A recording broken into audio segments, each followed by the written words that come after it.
Warahmatullahi wabarakatuh. Perkenalkan, nama saya Muhammad Ilham, perwakilan dari kelompok 2, akan menjelaskan apa itu Gentoo. Menurut sumber Wikipedia, Gentoo Linux adalah suatu distribusi Linux yang memakai paket sistem manajemen package. Manajemen paket ini dirancang untuk modular, portable, mudah didata, fleksibel, dan dioptimalkan untuk masing-masing komputer pengguna. Paket-paketnya biasanya dibangun dari kode sumber. Walaupun untuk kenyamanan, sebagian besar paket perangkat lunak juga tersedia dalam bentuk binary. Sedangkan penjelasan resmi dari situs Gentoo tersebut adalah sebagai berikut. Kami membuat Gentoo Linux, distribusi yang mempunyai keunikan tersendiri dan dapat dioptimasi dan dikustomisasi untuk hampir segala jenis aplikasi atau penggunaan. Konfigurasi yang sangat ekstrim, dukungan dari sama user dan developer yang sangat bagus adalah salah satu kelebihan Gentoo. Berkat adanya teknologi bernama Portage, Gentoo Linux dapat menjadi server yang aman, sistem develop, profesional desktop, game system, solusi untuk embedded, atau apapun sesuai yang kita inginkan. Karena kemampuan adaptasi Gentoo yang hampir tidak ada batasnya, maka kita menamai Gentoo Linux sebagai meta distribusi. Gentoo Linux pada awalnya dibuat oleh Daniel Robbins dengan nama Enox Linux. Tujuan pengembangannya adalah untuk menciptakan sebuah distribusi Linux tanpa binary program yang terkompilasi dari awal, dengan maksud untuk memaksimalkan perangkat keras serta hanya memasukkan program yang dibutuhkan saja oleh pengguna. Hanya satu versi Linux yang pernah dirilis, yaitu versi 0,75 pada Desember 1999.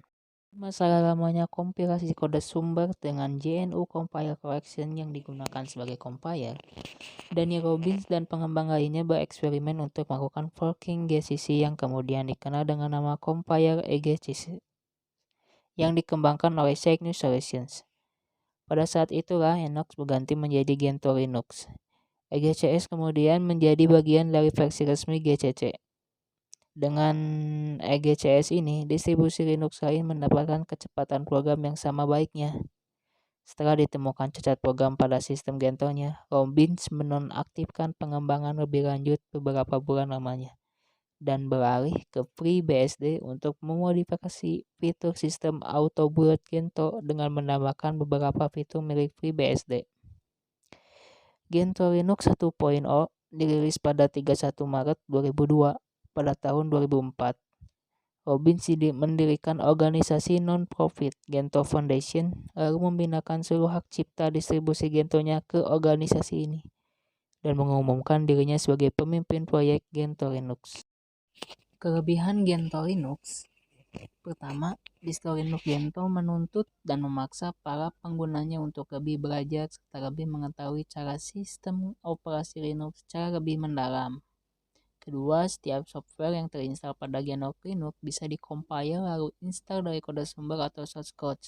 Akan tetapi untuk kenyamanan dari para penggunanya, sebagian besar dari software-software juga disediakan dalam bentuk binary.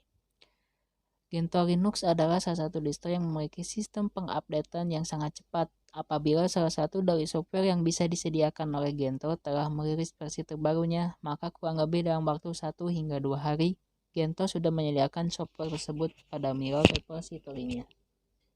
Tidak seperti distro Ubuntu, Fedora atau Debian dan lain-lain yang hampir beberapa bulan sekali merilis versi terbarunya, jika menggunakan Gentoo, Anda tidak perlu untuk sering-sering menginstal OS Linux yang Anda gunakan ke versi terbaru atau tidak pula repot-repot mengupdate-nya ke versi yang terbaru. Kelemahan Gentoo Linux: 1. Dalam sisi desktop grafis, Gentoo Linux masih cenderung mengikuti turunannya Ubuntu. Kedua, breakdown atau kurang tepat untuk server yang misian sampai kritikal. Memerlukan koneksi internet dalam proses menginstal di komputer Anda.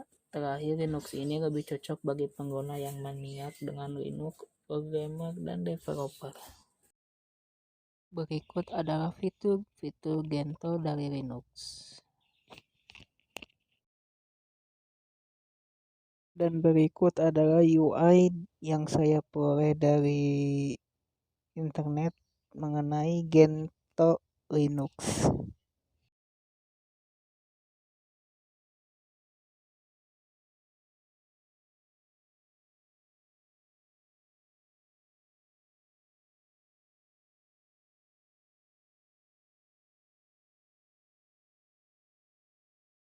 Cukup sekian, mohon maaf jika ada kekurangan. Assalamualaikum warahmatullahi wabarakatuh.